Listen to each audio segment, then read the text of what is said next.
finally won. After all the damage has been done,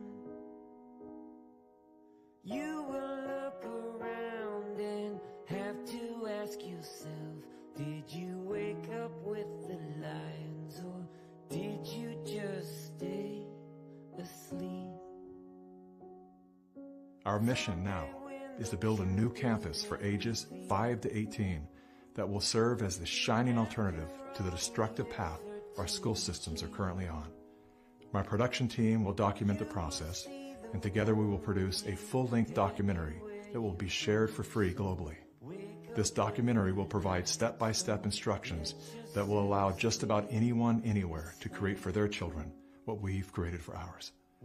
As they say, it takes a village. If you care about our next generations and the future of humanity, please help us reach our goal by contributing to our fundraising campaign. Thank you. Wake up from the hate and wake up to the cries.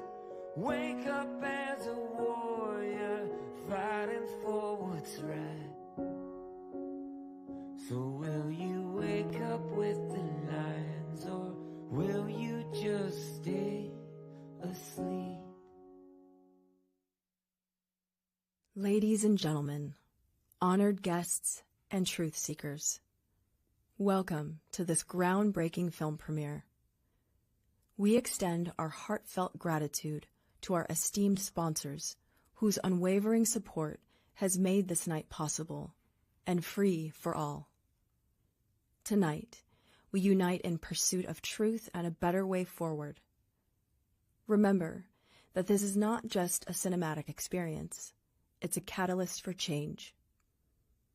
Please give your attention to the courageous companies whose belief in freedom helps to propel our mission.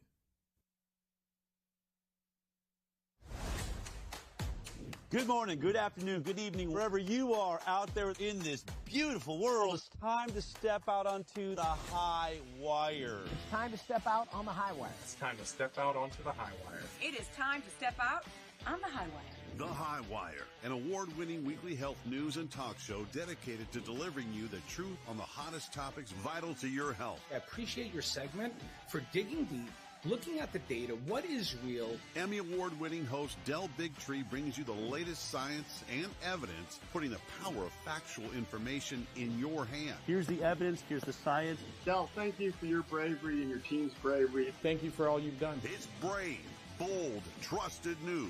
The High Wire with Del Bigtree. The scientific method died here, and this is the point I want to make. It died a death here, and I need you to help me save it. Thursdays at 1 p.m. at thehighwire.com. We're fighting for those who cannot fight for themselves. That is what the truth is all about. That is what being alive is all about. And that's what the High Wire is about. I'll see you next week. Get it all at thehighwire.com.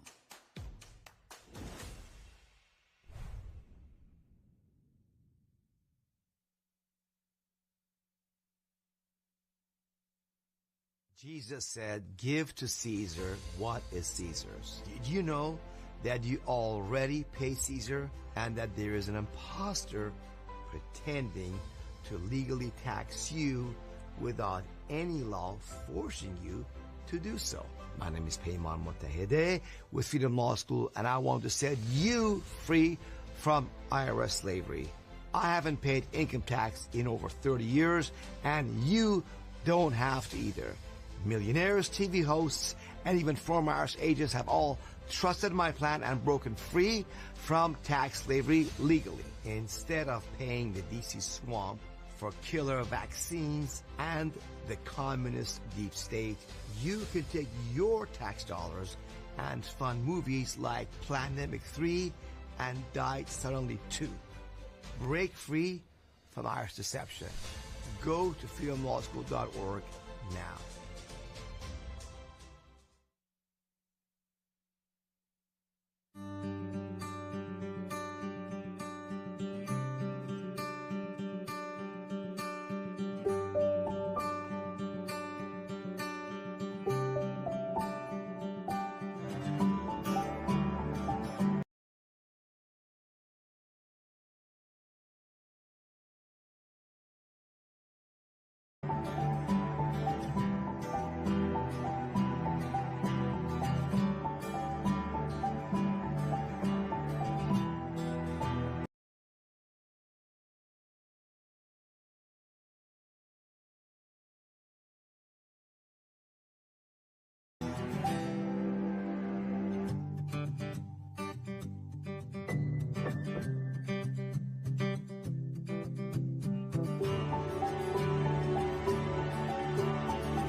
In a time when truth is censored, one name stands out: Dr.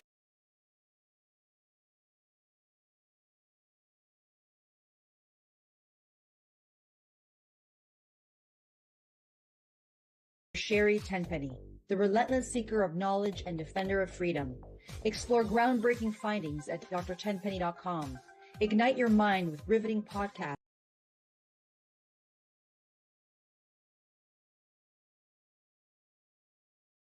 explosive articles, research-driven Substacks, webinars,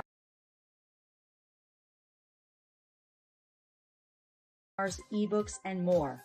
In an era plagued by environmental toxins and vaccine-related exposures, Dr.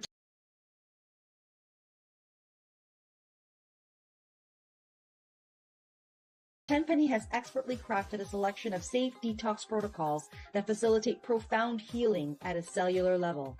It's time to cleanse, rejuvenate, and restore your body's vitality. With heart damage on the rise, Dr. Tenpenny introduces nationwide ECP therapy to repair hearts and achieve optimal health. Seize the opportunity and embrace the wealth of resources, information, and health recommendations awaiting you at drtenpenny.com, and become a Tenpenny Podcast member to join our mission in the quest for uncensored truth, the health of our nation, and medical freedom. Very soon, the U.S. dollar could be facing a collapse. The global trend to de-dollarize certainly continues. Those of you who are holding dollars, you surely might go into losses. If this happens, are your resources safe? The G7 is launching central bank digital currency. A cashless society is terrifying. All governments have agreed that your money in the form of CBDCs will be programmable. The central banks believe that our assets belong to them. They will control your money, how long you can have it, what you can do with it. They want to take away your freedom. But a solution is finally here. Introducing the I2 financial solution.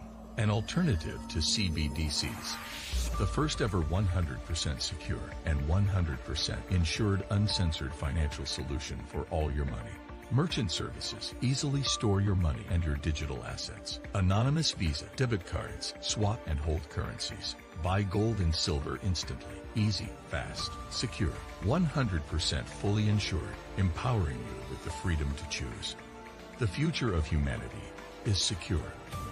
The I2 Financial Solution. Sign up for early access only on Infinite TV/I2 now.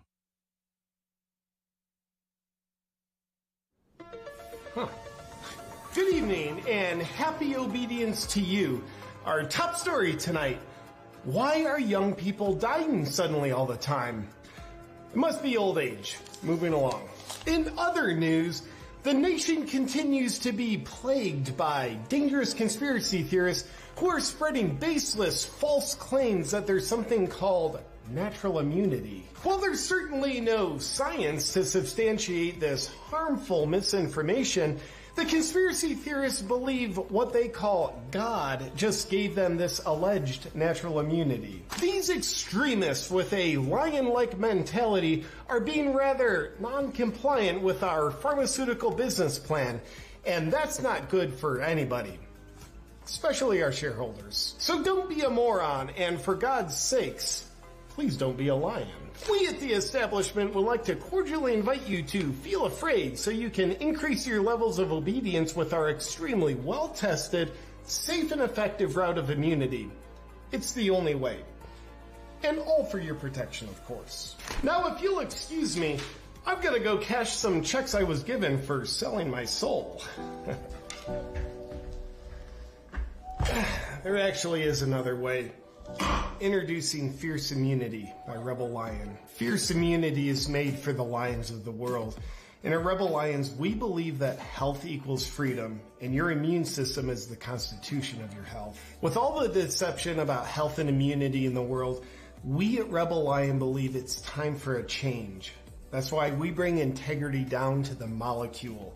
Every ingredient in Fierce Immunity has a precise purpose, and also how our ingredients synergistically work together contains a sacred code of sorts that unlocks mechanisms in your body so it can help repair and strengthen your immunity. If you're someone who doesn't want to leave your health and well-being to the mercy of all the deception out there, you are a rebel lion, and you're in the right place. I'd like to invite you to grab a bottle of Fierce Immunity or become a subscriber today at getfiercenow.com. And for a limited time, you can save 20% by using the discount code FIERCE20. It's time to get fierce.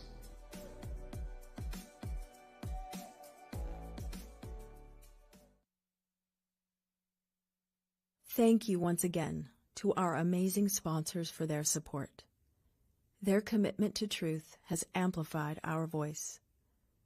All of our movies are free to the world, and the people's support is pivotal in making this happen. We are a community-powered movement where each individual matters. The movie you'll watch this evening was made possible by the generosity of our donors. Please take a moment to donate now to help us continue our work. Make a one-time donation or consider being a recurring monthly donor. Every amount makes a difference. Scan the QR code on the screen or visit plandemicseries.com/donate. Thank you for your support. I'm so excited to be here. Please welcome Victory. Victory Boyd! Come on out here, Victory!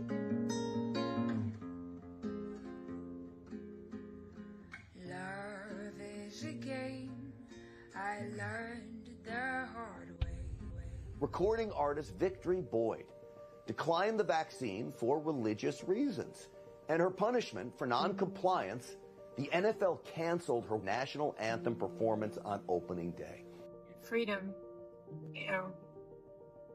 shouldn't be held lightly, and it should always be pursued. We are fighting a spirit that is out to take our freedom of choice. I believe that for every point of darkness, there's a corresponding point of glory. Please rise for the national anthem and welcome to the stage Grammy Award-winning artist Victory Boyd.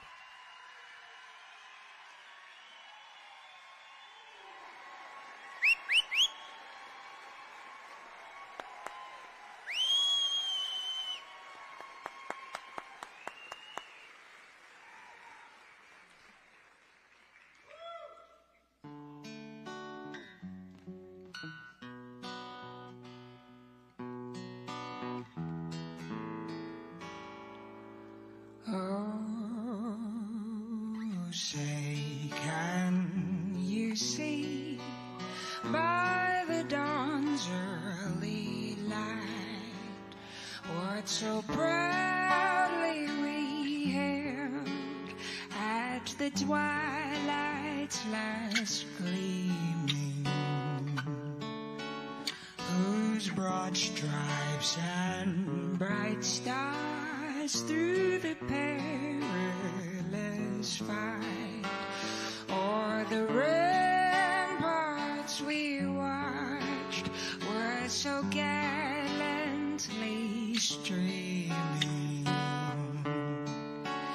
and the rocket's red glare, the bombs bursting in air, gave proof through the night that our flag was still there. Oh, say does that star-spangled banner yet wave o'er the land of the free?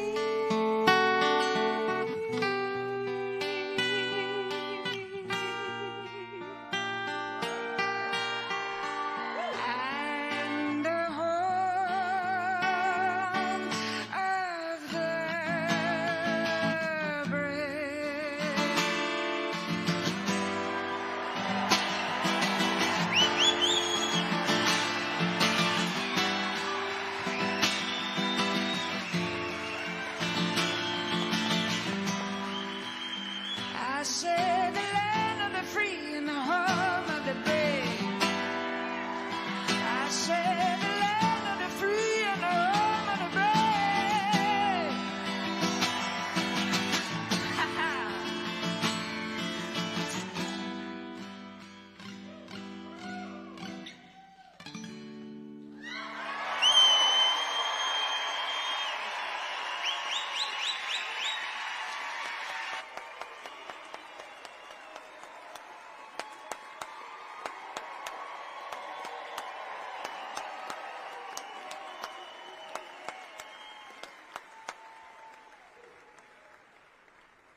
Whatever political party you identify with, you are welcome here.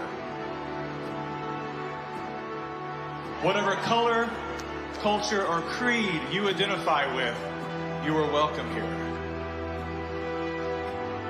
If you are vaccinated or unvaccinated, you are welcome here. Now look around. Look around at these faces in this crowd. Take a good look around. This is America the Beautiful. And it's worth fighting for. You are worth fighting for.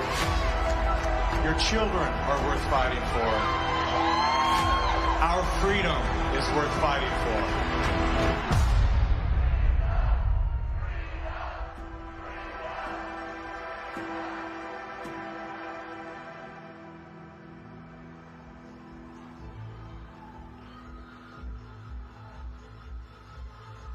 My name is Mickey Willis. I'm a father, a husband, and an investigative filmmaker. I was raised in California by a single mom who did her best to care for 4 children on her own. As a child of the welfare state, I witnessed firsthand what happens to the psyche and spirit of those who become dependent on government assistance. Had my mother known the difference between a hand up and a handout, she may have avoided the trap that kept us living on the edge of poverty, like so many people are today. Living in fear of losing her welfare assistance, Mom remained single and lonely until the day she passed, at 58 years young. Her life was cut short by a combination of toxic cancer treatments and grief. Just 34 days before she passed, her first son, my brother, was killed by a drug called AZT. Hundreds of thousands of innocent people died as a result of that prescribed poison.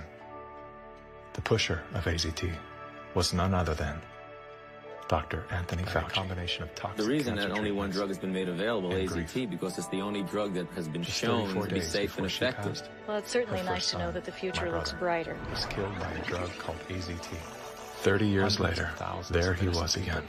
Same script, same actors, same performance. These are safe and effective products. Knowing what that man had done in the 80s and 90s, I couldn't believe he was still in a position of such power.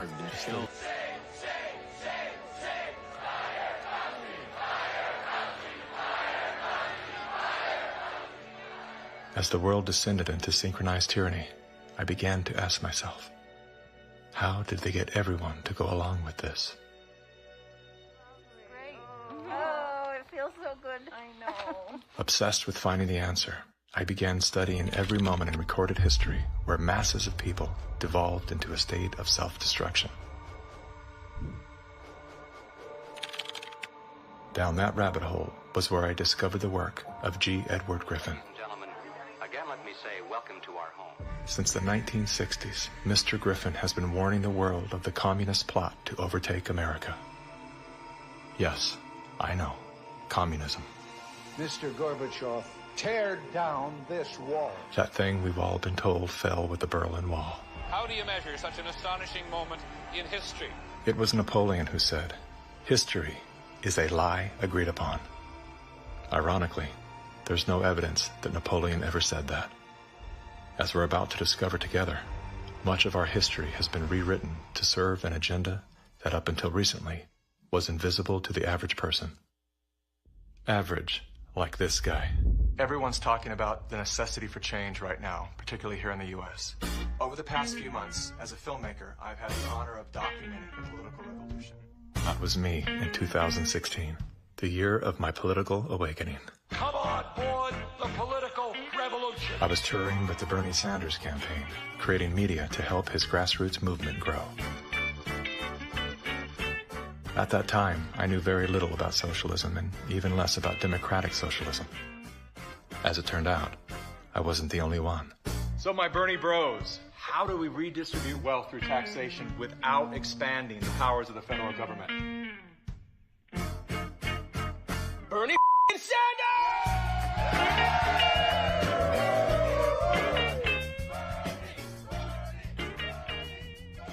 As confusion set in, I began turning my questions inward. Are they hypnotized? Am I hypnotized? That question, that one simple question, activated some strange sort of faith healing. Suddenly, I could see. How did I not see this before? There were so many red flags. The only solution is communist revolution. The only solution is communist revolution. The only solution is communist revolution. That's right, we need communism. That's what we need.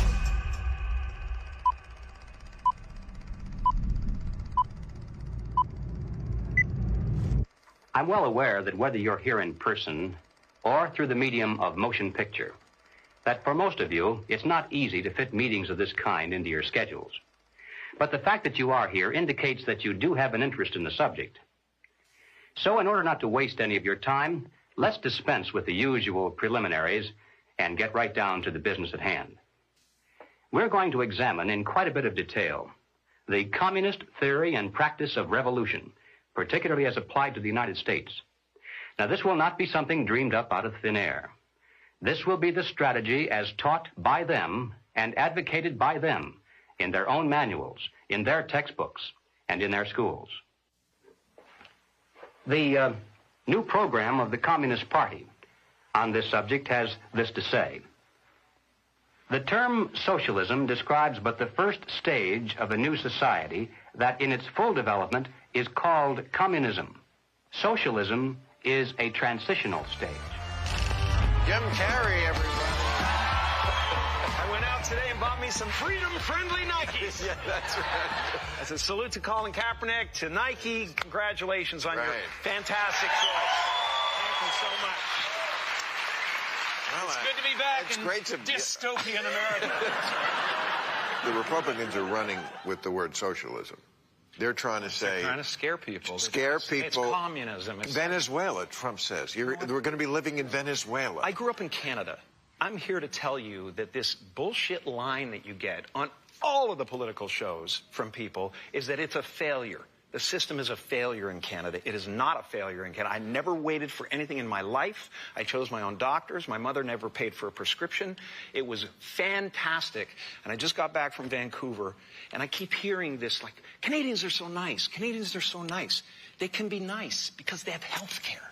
Because they have a government that cares about them. In Canada, the authorities say it's now a state of emergency. Riot gear swept through Canada's capital. Today, police in Ottawa used batons and pepper spray. You just trampled that lady. Look what you did to her! Medical wait times in this country are longer than ever. The cost of living just keeps climbing. There's a socialist coup unfolding in Canada, and we taxpayers are funding it. In the recent years, a lot of Canadians have been watching their once well-regarded country become what some are even calling tyrannical. A country previously hailed as the most free and democratic in the world. Now, the People's World, the official West Coast newspaper of the Communist Party, ran this rather interesting editorial. What is needed now is an effort that begins to approximate the magnitude of the problem. As a minimum, such a program should demand massive emergency action by the federal government. The federal government has invoked the Emergencies Act.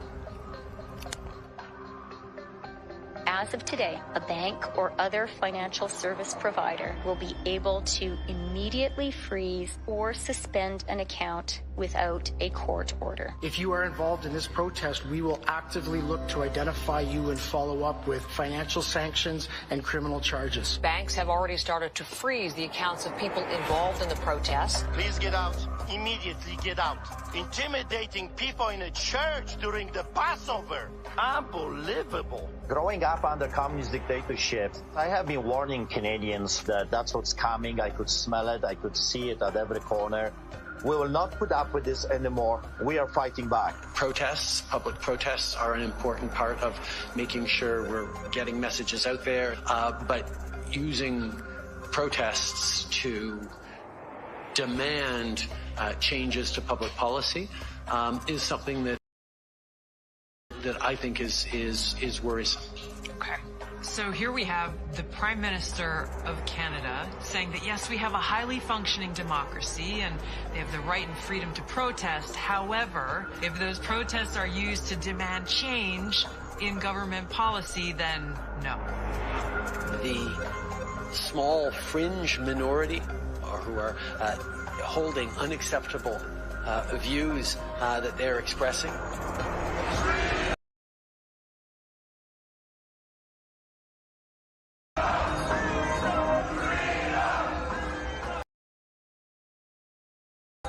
Do not represent the views of Canadians who know that following the science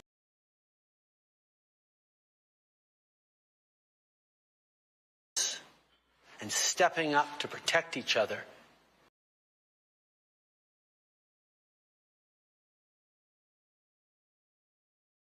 is the best way to continue to ensure our freedoms, our rights, our values as a country.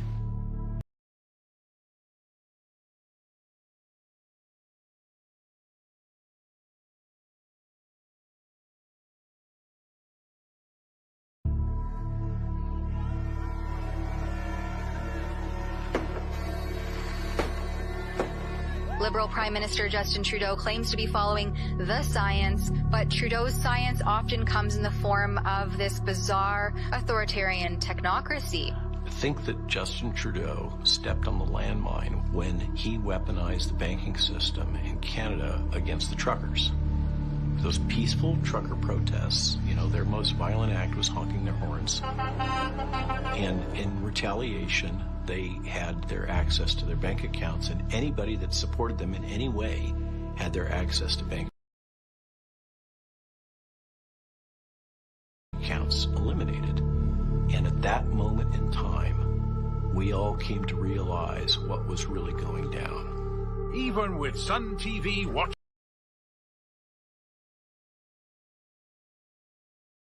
for any slip, he was asked which country he most admired and referred to China. The level of admiration I actually have for China.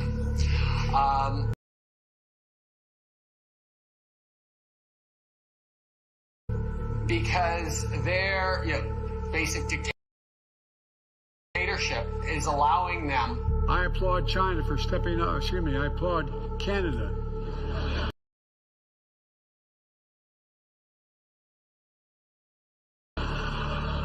You can tell what I'm thinking. A prime minister who openly admires the Chinese basic dictatorship, who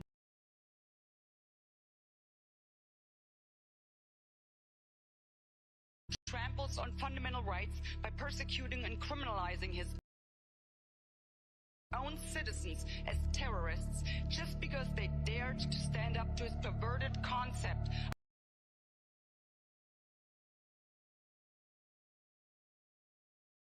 of democracy, should not be allowed to speak in this House at all. Mr. Trudeau, please spare us your presence. Thank you.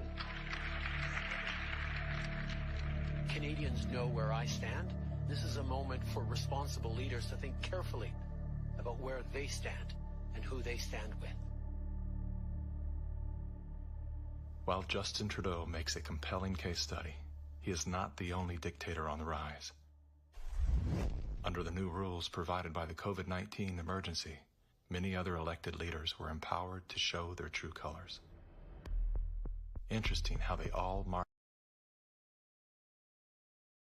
in perfect lockstep while chanting the same slogans. This pandemic has provided an opportunity. Here we are now with an economy in crisis, but with an incredible opportunity. It's certainly a major crisis, but it also offers us a unique opportunity. Unprecedented opportunity to rethink and reset. The great opportunity for reset. Opportunity for us to reset. For a reset. It's almost as if they all attended the same school of thought and studied under the same professor.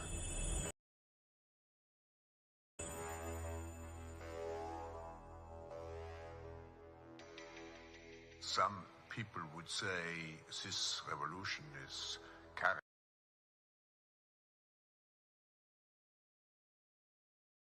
characterized by the fight of robots against human beings. And we will win this fight. Professor Klaus Schwab was born in 1938 in Ravensburg, Germany, where Nazi crimes against humanity were committed. His father, Eugene Wilhelm Schwab, was the managing director of Escher Weiss Ravensburg, a company that used slave labor to manufacture weapons of war for the Third Reich.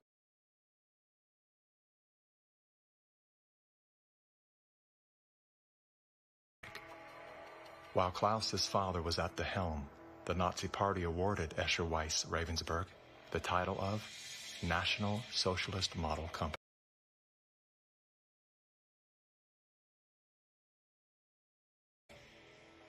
Years later, Klaus Schwab joined the board of directors at Escher Weiss Ravensburg, where he played a key role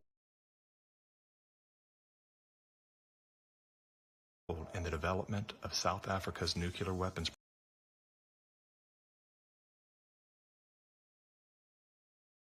program during the darkest years of the racist apartheid regime.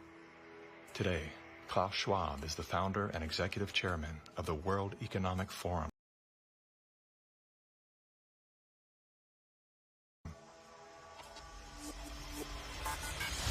If you'd like to meet the people who are supposed to repair the state of the world, or give a piece of your mind to the bankers who help get us into this mess, we can tell you where to find a lot of them. The World Economic Forum. Founded in 1971, the World Economic Forum is an international private organization which receives billions of tax-free dollars from its members and their global enterprises. Every year, the WEF brings together its members with world leaders, big pharma executives, tech titans, Hollywood celebrities, media personalities, and internet influencers to meet in the secluded mountains of Davos, Switzerland. It is a tiny town folded into the Swiss Alps, a village where you could bump into Bill Clinton, Bill Gates, the head of Google, and the Queen of Jordan, all in one place. A lot of reporters cover the forum, but few get inside. It turns out there are two Davoses, one you see and one you don't. After hours, there are hundreds of private parties where deals are done. People who can't be seen together in public can meet here. Your Royal Highnesses, Excellencies, distinguished heads of state and government,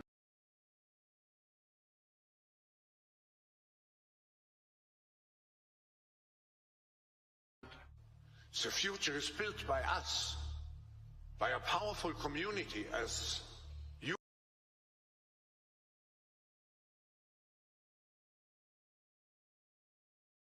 here in this room. Klaus Schwab, the founder of the WEF, is particularly upfront and even proud of his ability to shape and influence world politics. I created the community of global shapers as a means, as a force to shape our common future. And of course, the Global Young Leaders program is a grooming ground so that when they ultimately infiltrate cabinets, we penetrate the cabinets. They will likely tend to govern a certain way. Nobody will be safe if not everybody is vaccinated. The names and the countries he mentioned ended up being some of the most dystopian and authoritative during this pandemic. Names like Ms. Merkel, Vladimir Putin, and so on. Other names? Jacinda Ardern, Sebastian Kurz, Mauricio Macri, Mark Zuckerberg, Jack Ma, Gavin Newsom, Stéphane Bancel, Chelsea Clinton, Leonardo DiCaprio, Sanjay Gupta, Dr. Leana Wen, Alexander and Jonathan Soros, George Soros' sons, and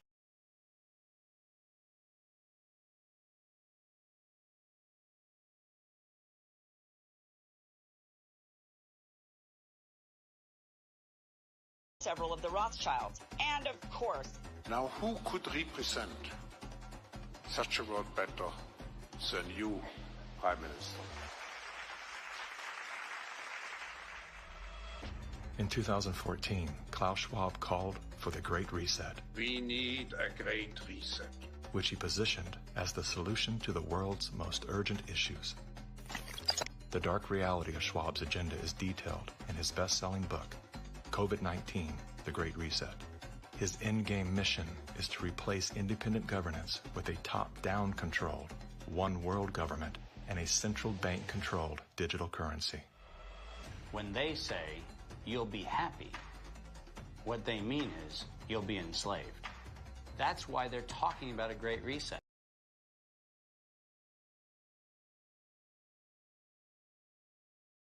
That's why they're talking about introducing this quasi-communist, quasi-socialist agenda. They know we've run the course where we cannot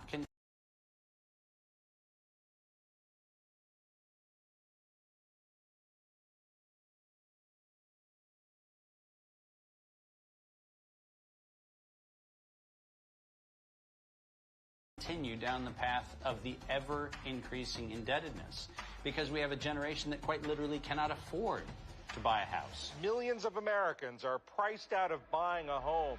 And so it's easy to tell that generation, we're going to forgive your college debt, student debt relief, and set your expectations lower. You're going to rent forever. We're going to celebrate the tiny house movement. We're going to do all of these things which sound cool because they're shaping our narrative so that we become capable of expecting less. What we need to do is not expect less. We need to remove inefficiencies so we can experience more. And that's the subtle distinction that the Great Reset is missing. Like most globalists, Schwab regards communist China as a shining model of how he intends to transform the world. We now welcome His Excellency Xi Jinping. China has made significant economic and social achievements under your leadership. Chinese influence on global affairs is growing. The founder of the World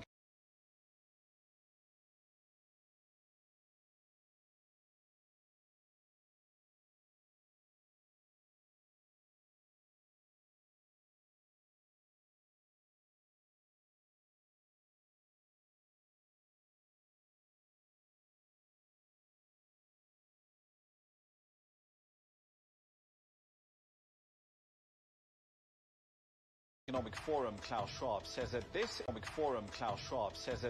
is what motivated the group this year to invite President Xi Jinping to deliver the keynote address in Davos. Schwab said Xi's presence was a sign of the shift from a unipolar world dominated by the United States to a more multipolar system in which rising powers like China will have a step up and play a bigger role. I think it's a role model for many countries. But we have to go one step further. It's a systemic transformation of the world. Artificial intelligence, the metaverse, synthetic biology. Our life in 10 years from now will be completely different, and who masters those technologies will be the master of the world. Similar to his protege, Justin Trudeau, Klaus Schwab makes a fascinating case study. Yet he too is merely the master of his own world. Economic Forum. Science is replacing evolution by natural selection with evolution by intelligent design. Not the intelligent design of some god above the clouds, but our intelligent design and the intelligent design of our clouds. The IBM cloud, the Microsoft cloud, these are the new driving forces of evolution. Today, we have the technology to hack human beings on a massive scale. And by this I mean that if you have enough data and you have enough computing power, you can understand people better than they understand themselves. And then you can manipulate them in ways which were previously impossible. You know, the whole idea that humans have this soul or spirit and they have free will, that's over. Now, how exactly will the future masters of the planet look like? This will be decided by the people who own the data. foreign powers can collect, store, and exploit biometric information from COVID tests. U.S. intelligence officials tell CBS News that China is trying to collect Americans' DNA in hopes of controlling the future of healthcare. China's test kits are a tool to help China compile genetic data. The Chinese aren't the only ones exploring this technology. The U.S. is working on it as well. The White House is ramping up its COVID response, announcing Americans can once again get free COVID test kits as concerns are growing over a rare... Data is the most important asset in the world. Those who control the data control the future not just of humanity, but the future of life itself. Everywhere she goes, Ouyang Haoyu is followed. What she buys, how she behaves, is tracked and scored to show how responsible and trustworthy she is. It's called the social credit system. A person's reputation is scored on a scale of 350 to 950. It's big data meets Big Brother, expanding how the government monitors, understands, and ultimately controls its 1.4 billion citizens. A good score brings benefits, but people with low scores lose rights. The cinema names and shames people considered untrustworthy, plastering their details, even their addresses, across big screens. And information collectors are paid to report on their neighbors. The Supreme Court has created a blacklist for so-called bad citizens. Among them is this journalist who got a little too close to uncovering corruption among high-profile party members. He was blacklisted. He only realized when he tried to buy a train ticket. Once you're blacklisted, you can no longer get a bank loan, start a business, buy an apartment, or even send your children to a private school. By using the mechanism of social credit, we'll be able to establish a blacklist of people. These punishments will serve as a whip to rebuild moral values. And few here are willing to criticize it, something that may pose a risk itself for a bad score and the life that comes with it. It may seem scary, but it's just like that here. We're used to it, and anyway, we don't have a choice. China wants obedient citizens. Criticism or resistance among the population is virtually non-existent. This woman's door was kicked in by police when she refused to go to quarantine. Now these videos show rows of metal containers which are being used to house COVID-19 patients. Some of them have complained that very little food is left for them in the freezing metal boxes. Chinese government officials now installing fences in Shanghai, blocking people from leaving their homes. For some, Shanghai feels like the world's largest prison.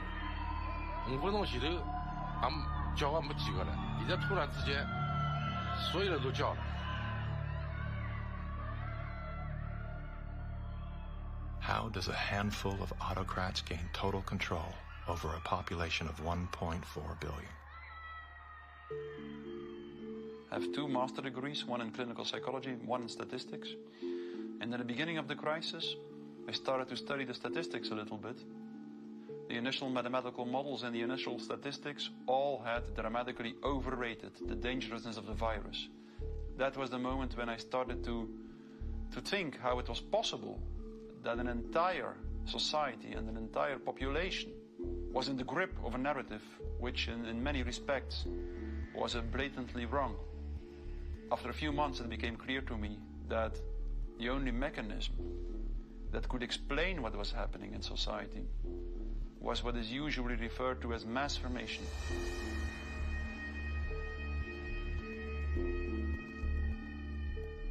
Mass formation is identical to hypnosis. And this term refers to a specific kind of group formation, which has very special characteristic effects at the level of individual mental functioning. And one of these effects is that an individual that is in the grip of mass formation typically lose every capacity to take a critical distance from what they believe in, from what the group believes in. You would think it would be people with lower IQs that would be more susceptible to this, but it seems to be the other way around. Are you seeing this? I have seen this. And it does seem to be predicted by educational status and IQ. We look to be verified for our belief system, right? And so a doctor goes to the CDC. The CDC says this is true, it must be true. I'm staying in that zone. It's actually people outside of the system go, well, I want to challenge the CDC here for a second. Where's this study come from? Where's it, and that's what I do. All of these people were kept out of the conversation. All I can comment and you were wanting me to sign onto a social contract where the scientific method isn't being used. I'm not interested in medical pedigree. I'm interested in medical consensus. People who are highly intelligent tend to go and get a lot of degrees. Those people have spent so many years in institutions to get those degrees that they have developed a trust and confidence in not only the educational institutions, but those that support them, which are largely government bodies. And so they start from the place of, if it's told by the university, by the government, it's probably going to be true. What I've learned about science is that it's really, imagine they're looking at like a fragment of the world, and it's all they see. It's all they're looking at. The world, they don't see the world. So I think that there's a disconnect between people who are smart and have lots of degrees with actual reality, with the lived experience of nature, of life, that you don't see with people who are actually working with their hands outdoors all of the time. A mass formation typically emerges in a society when very specific conditions are met. First and for all, the most central condition is a major part of the population needs to feel lonely.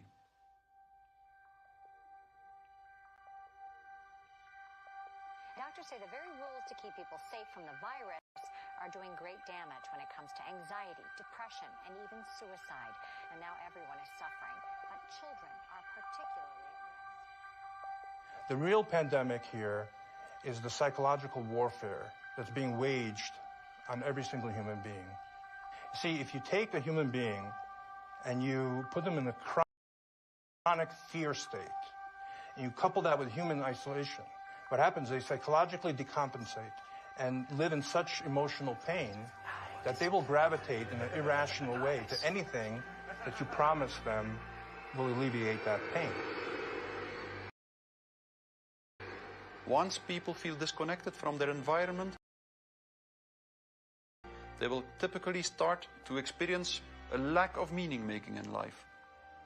And under these conditions, if a narrative is distributed through the mass media, indicating an object of anxiety and a strategy to deal with this object of anxiety, they suddenly, connect to one small object of fear, for instance the coronavirus, and afterwards, people don't feel lonely anymore. They feel connected again. Let me hear it if you've had the Pfizer vaccine. Let me hear it from Moderna, AstraZeneca. Let's hear it from the anti-vaxxers.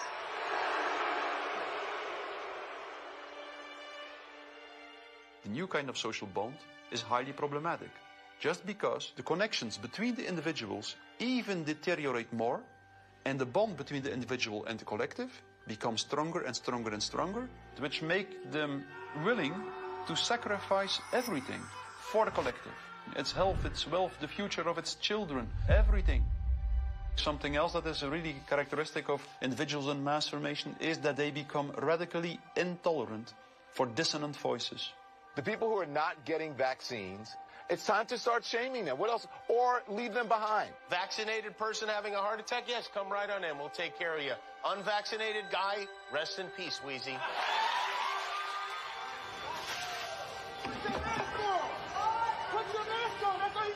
We have to stop coddling the morons who will not get the shot. Get away from Put it on. Does it bother anybody else that she doesn't have to wear a mask that we all do? When are we going to stop putting up with the idiots in this country? You're a schmuck for not wearing a mask. And just say it's mandatory to get vaccinated. Screw your freedom. People who do not go along with the masses are stigmatized, and in the end, the masses are inclined to destroy the people who do not go along with them. And they do so as if it is an ethical duty to do so. Getting good people to do bad things, harmful things, while thinking they're good things, it's a dangerous place to be because it looks great. You feel great while you're being used. They will sacrifice themselves, and they see it as a virtue because it demonstrates their complete obedience to the cult, to the group, to perform ritualistic behavior which causes them harm. One of the most clear illustrations of this was when the leaders of the Communist Party in the Soviet Union were sentenced to death often tortured to death, they did not object. They said things like, if this helps the Communist Party, it's my pleasure to do it. That's something that was observed in all major examples of mass formation in history.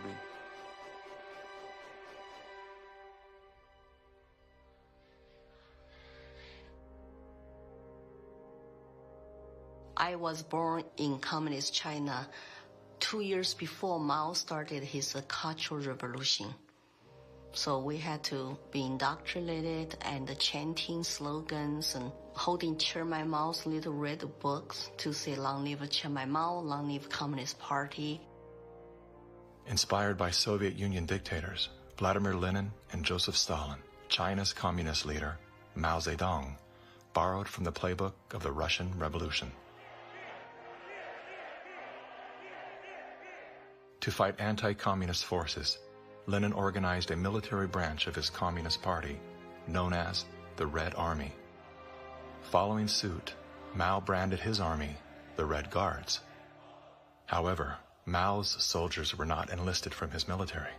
His Red Guards were made up of high school and university students. So he used young people to start Cultural Revolution, to top down statues, burning old buildings, and demonize all religions, going after all dissident voices, and to turn all the Chinese against each other. Family turn on each other, neighbors turn on each other.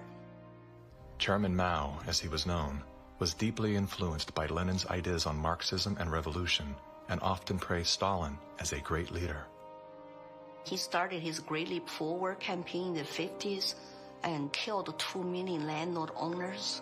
40 million to 60 million people estimated starving to death. The people were trading their children's dead bodies to eat, to survive. Cannibalism was everywhere.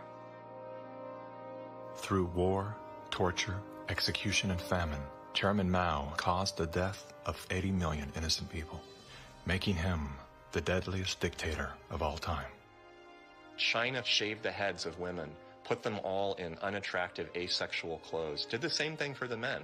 This technique has been used in the 20th century by every totalitarian regime. The Mao wanted to create a genderless society. That's why girls like me could not wear beautiful clothes and could not do makeup. We have to just look like boys, unisex, no gender. They asexualize the population so that there's no more desire, no more bipolarity of male and female. Everybody looks like an automaton. And then what do? Rather than turning towards one another, they turn towards the state. So the only thing left for me, a child, to believe in is communism. And Mao was the new God.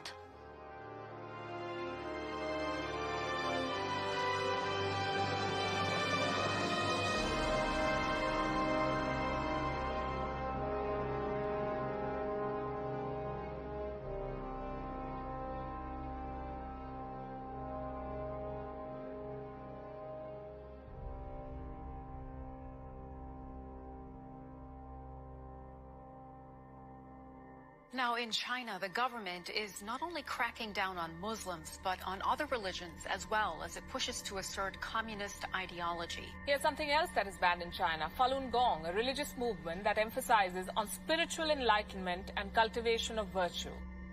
5,000-year-old Chinese civilization were founded on faith. Communist regime is atheist. So any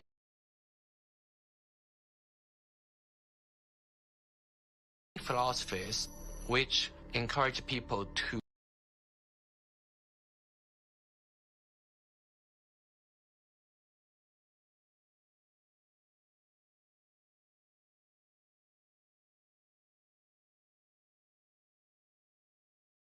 believe God, believe good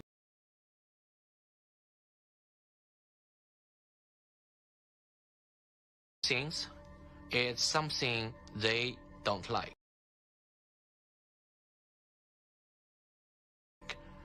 I decide to escape China after serious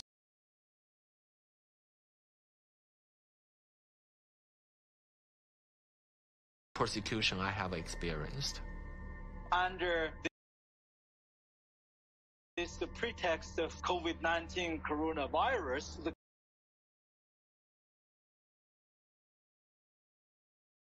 Chinese Communist Party has intensified its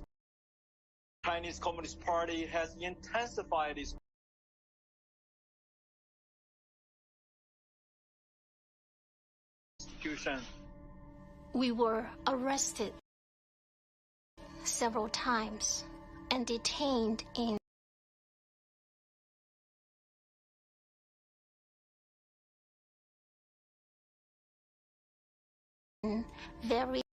various detention and brainwashing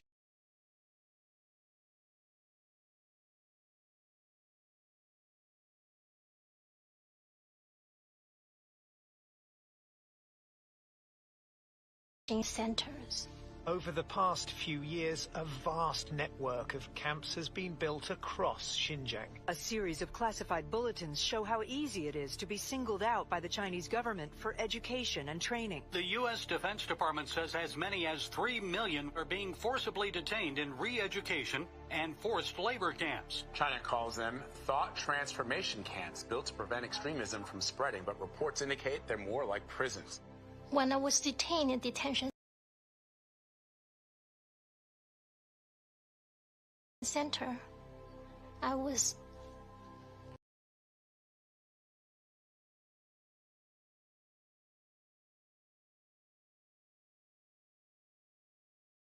handcuffed and hung over a radiator.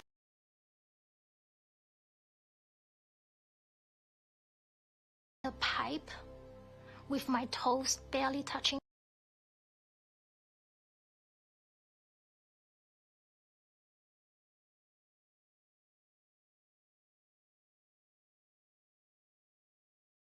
the ground, and I was hung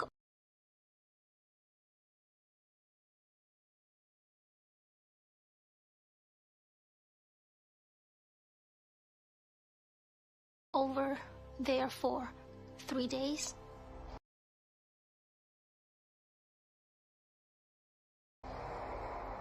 The CCP guard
individualists believe that every man has a personal and direct responsibility to provide first for himself, next for his family, and then for those outside his family who may be in need. The collectivist, on the other hand, declares that the individual is not personally responsible for charity, for raising his own children, providing for his aging parents, or even providing for himself, for that matter. This is a group function of the state, of government itself. Everything we talk about, socialism, communism, globalism, and Nazism, guess what? It's all collective society. Collectivism on an international level is essentially known as globalism, which is often promoted as a framework for unity and sustainability. Under the guise of philanthropy, the leaders of the globalist movement leverage every possible crisis to advance their plan to replace national sovereignty with a one-world government. We are confronted with so many crises simultaneously. What does it need to master the future? It is the globalists who are behind the destructive new methods of control, like ESG, the acronym for Environmental, Social, Governance. Similar to China's social credit score, ESG is a ranking system that tracks a company or country's carbon footprint, as well as its commitment to diversity and inclusion. A low ESG score can lead to severe consequences, including reputational damage, legal and regulatory actions, and loss of investors and bank credit lines. Within the last decade, numerous nations and thousands of major brands have been coerced to adapt to the ESG program.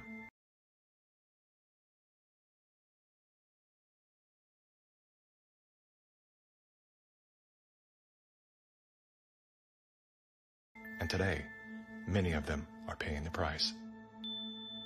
In 2018, the World Economic Forum published an article on its website entitled, "How We Will Make Sri Lanka Rich by 2025. That article was removed once it became known that food prices in Sri Lanka had nearly doubled and that millions of their citizens were facing starvation. Now, what caused this? Farmers protested and asked the government to work with them on slowly improving farming practices to be more environmentally friendly rather than implementing harsh bans. But the government was more interested in maintaining a high ESG score with its creditors like BlackRock. As a result, food production dropped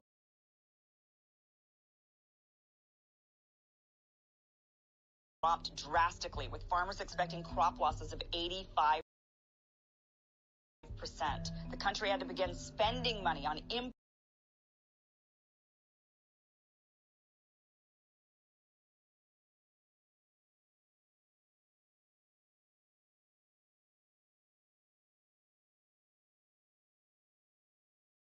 importing food when it was previously self-sufficient. Sri Lanka is a cautionary tale. What's happening there could be a foreshadowing of what's